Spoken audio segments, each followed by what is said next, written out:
नमस्कार दोस्तों, आज हम लोग बात करेंगे बिहार की नदियों के बारे में। तो बिहार जो कि एक लगभग आयताकार क्षेत्र में फैला हुआ है, इसके बीचों बीच निकलती है गंगा नदी, जिसका प्रवाह पश्चिम से पूरब की तरफ है। बिहार में पश्चिम से पूरब की तरफ है। यहाँ ये उत्तर प्रदेश से बिहार में प्रवेश करती है और पुनः यहाँ वेस्ट बंगाल, पश्चिम बंगाल की तरफ निकल जाती है। यह गंगा नदी बिहार को दो लगभग समान भागों में बांटती है, उत्तरी बिहार और दक्षिणी बिहार। उत्तरी गंगा का मैदान या दक्षिणी गंगा का मैदान। अब उत्तरी गंगा के मैदान में जैसा हम देखते हैं बिहार के उत्तर में नेपाल है। तो इस सीरीज में निकलने वाली जो नदियां हैं ये सारी गंगा से निकलने वाली नदियां हैं। इनमें पूरे साल जल भरा रहता है। इसको हम लोग देखेंगे, इनकी विशेषताएं क्या हैं। दक्षिणी बिहार में जितनी भी नदियां हैं वो इधर झारखंड और मध्य प्रदेश से निकलने वाली नदियां हैं। ये पठारी नदियां हैं। इनमें अपेक्षाकृत गर्मियों के मौसम में कम पानी और बारिश के दिनों में ज़्यादा पानी रहता है। तो ये उत्तर बिहार से निकलने वाली जो नदियां हिमालय से निकलकर और गंगा में मिल जाती हैं, और दक्षिण पठारी से भाग से निकलने वाली नदियां दक्षिण से उत्तर की तरफ बहते हुए जाकर गंगा नदी में मिल जाती हैं। यहाँ ये बीच में जो गंगा नदी का क्षेत्र है, इसका ढाल ज़्यादा है अपेक्षाकृत उत्तर और दक्षिण के मैदानों से। उत्तर तथा दक्षिण के मैदान जो हैं ये अपेक्षाकृत ऊंचे, और बीच का गंगा का जो एरिया है, गंगा का किनारा जो है वह थोड़ा ढलुआ है। इस तरह से दोनों तरफ की नदियां जो है वो आकर गंगा में मिल जाती हैं, इनकी सहायक नदियां बन जाती हैं। यहाँ अगर हम लोग बात करें सबसे पहले उत्तर बिहार की नदियाँ, उत्तर बिहार की प्रमुख नदियाँ या जो परीक्षोपयोगी नदियाँ हैं, तो उनको हम लोग देखते हैं एग्जाम पॉइंट ऑफ व्यू से। जो महत्वपूर्ण नदियाँ हैं जिनसे सवाल आने की संभावनाएं रहती हैं, उसको हम लोग देखते हैं। तो पहली नदी है यहाँ पर सरयू नदी। सरयू नदी उत्तर प्रदेश से इन करती है बिहार में। इसको हम लोग एक चार्ट के माध्यम से देखेंगे आगे, यह कहाँ से आती है और कहाँ जाकर गंगा में विलीन होती है, मिल जाती है। तो इसको अगर इस क्रम में देखें तो सरयू है, उसके बाद गंडक नदी है, फिर बूढ़ी गंडक है, बागमती है, कमला, कोसी और महानंदा। इसके क्रम को याद कर लेना महत्वपूर्ण रहेगा। इससे हमें ये आसानी से जानकारी मिल जाएगी कि कौन सी नदी किन जिलों से होकर बहती है। अगर बात करें हम लोग दक्षिण बिहार की नदियों की, तो सबसे पश्चिम से पूरब की तरफ बढ़ते हुए पहली नदी होगी करमनासा, उसके बाद सोन, पुनपुन, फल्गु, क्यूल तथा अजय। ये प्रमुख नदियां हैं। इसके अलावा भी अन्य नदियां हैं जो कि हमारे सिलेबस से बाहर की हैं, उन पर हम लोग कुछ खास चर्चा नहीं करेंगे। आइए देखते हैं इनकी विशेषताएं क्या है। कि बिहार के उत्तर में हिमालय तथा दक्षिण में छोटा नागपुर की पहाड़ियां हैं। दोनों से ही नदियों का उद्गम स्थल है। तो बिहार की मुख्य नदी जो है वो गंगा नदी है, जो कि बिहार को लगभग दो समान हिस्सों में बांटती है। गंगा का प्रवाह बिहार में पश्चिम से पूरब की तरफ है। उत्तर में हिमालय श्रेणी से निकलने वाली नदियां दक्षिण की तरफ प्रवाहित होकर गंगा में मिलती है, तथा दक्षिणी पठार से आने वाली नदियां उत्तर की तरफ जाकर गंगा में मिलती है। गंगा उत्तर प्रदेश से बिहार में बक्सर में प्रवेश करती है तथा पूर्व में बंगाल में प्रवेश कर जाती है। गंगा के कुल 2525 किलोमीटर के प्रवाह में से 495 किलोमीटर का प्रवाह क्षेत्र बिहार में है। उत्तर से आने वाली नदियां हिमालयी नदियां हैं। इनमें वर्ष पर्यंत जल भरा रहता है। बरसात के मौसम में यहाँ जल प्रवाह और अधिक बढ़ जाता है, जिसका कारण है कि बिहार के उत्तरी भाग में बहुत ही इस एरिया में बहुत ज़्यादा बाढ़ आती है। वहीं दक्षिण की तरफ से आने वाली जो नदियां हैं ये पठारी नदियां हैं।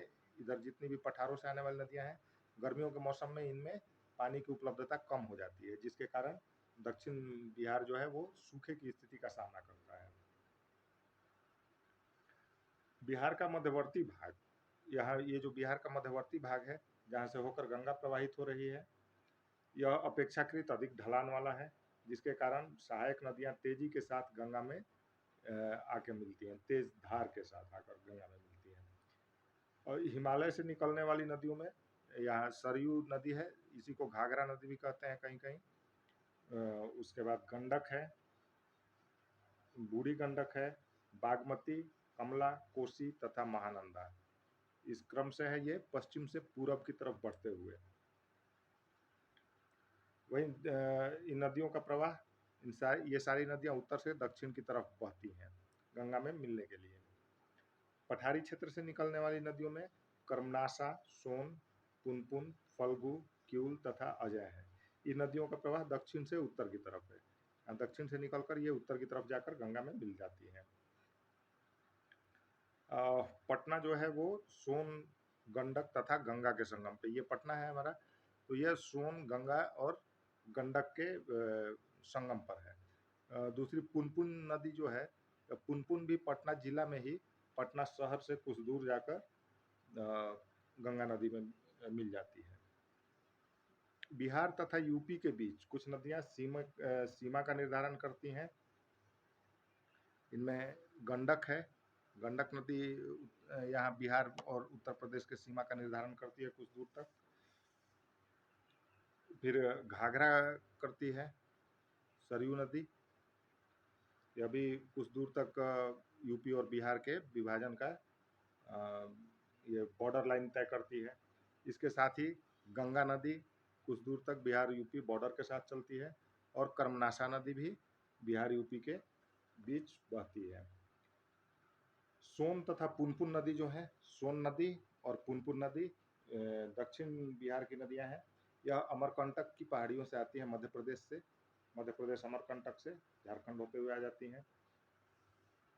सोन नदी दानापुर के पास तथा पुनपुन नदी फतुहा में पटना के आसपास, पटना शहर के आसपास, दानापुर और फतुहा दोनों पटना जिला में ही है, लेकिन पटना शहर से थोड़े से अलग है। यहाँ आकर गंगा में मिल जाती है। गंडक नदी जो है ये पहलेजा घाट पर आकर गंगा नदी से मिल जाती है। और नदियों का उद्गम और मुहाना जो है, गंगा नदी का उद्गम गंगोत्री है। गंडक नदी जो है ये, इसका उत्पत्ति इसकी नेपाल में होती है और पहलेजा में आकर यह मिल जाती है गंगा नदी के साथ। घाघरा या सरयू नदी जो है ये नामपा श्रेणी नेपाल से निकलती है और छपरा में आकर गंगा नदी से मिल जाती है। बूढ़ी गंडक सोमेश्वर की पहाड़ियों से निकलती है चंपारण जिले में और मुंगेर में आकर गंगा नदी से मिल जाती है। कोसी का उद्गम स्थल सप्त कौशिकी नेपाल में है और यह पूर्णिया में आकर गंगा नदी से मिल जाती है। कोसी नदी को बिहार का शोक भी कहते हैं क्योंकि अपना मार्ग बदलने के लिए भी बहुत विख्यात है। सबसे तेजी से मार्ग बदलती है और बिहार के उत्तरी भाग में प्रलयंकारी बाढ़ लाती है, जिसके कारण इसको बिहार का शोक भी कहते हैं। और महानंदा नदी जो है वो महाभारत श्रेणी से निकलती है। महाभारत श्रेणी भी नेपाल में है, पूर्वी नेपाल का पार्ट है।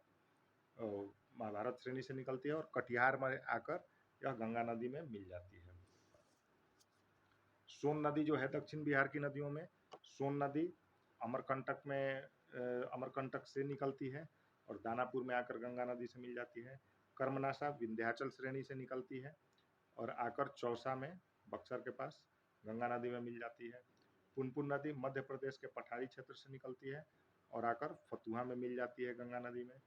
फल्गु नदी छोटा नागपुर से निकलती है और टाल क्षेत्र में जाकर गंगा नदी से मिल जाती है। हम लोग नहरों को अगर देखें कि कौन सी नदियों पे नहरें बनाई गई हैं, कौन सी नदियों पे परियोजनाएं हैं, तो देखेंगे हम लोग कि गंडक पर परियोजना है, गंडक नहर परियोजना। उसके बाद सोन पर है डेहरी ऑन सोन में परियोजना, और कोसी पर है कोसी परियोजना। तो ये बिहार का सबसे पुराना परियोजना जो है वो सोन नदी पर डेहरी ऑन सोन में है, जो कि आज़ादी के पूर्व ही अंग्रेजों द्वारा स्थापित किया गया था। मुख्य नहरें जो हैं उसको अगर हम लोग देखें तो गंडक, कोसी, सोन और कमला नदी पर नहरें बनाई गई हैं। तो गंडक नदी पर जो बनी हुई नहर है, त्रिवेणी नहर है, तिरहुत नहर है, सारण नहर है और तेउर नहर है। 4 नहरें निकाली गई हैं गंडक से। कोसी से राजपुर नहर, पूर्वी कोसी नहर और पश्चिमी कोसी नहर। सोन से डेहरी ऑन सोन, पूर्वी सोन नहर और पश्चिमी सोन नहर। और कमला नदी से कमला नहर निकाली गई है। तो ये लगभग नदियों और नहरों के बारे में सामान्य तौर पर यह काफ़ी है हमारे आने वाले शिक्षक के परीक्षा के हिसाब से। और नदियाँ तो वैसे छोटी-मोटी नदियाँ बहुत सारी हैं, बट परीक्षोपयोगी दृष्टि से अगर हम लोग पढ़ें तो इतना हम लोग के लिए काफ़ी है। साथ ही इसका पीडीएफ और नोट्स जो है वीडियो के साथ अटैच करके डिस्क्रिप्शन में डाल दिया जाएगा। आज के लिए बस इतना ही। धन्यवाद।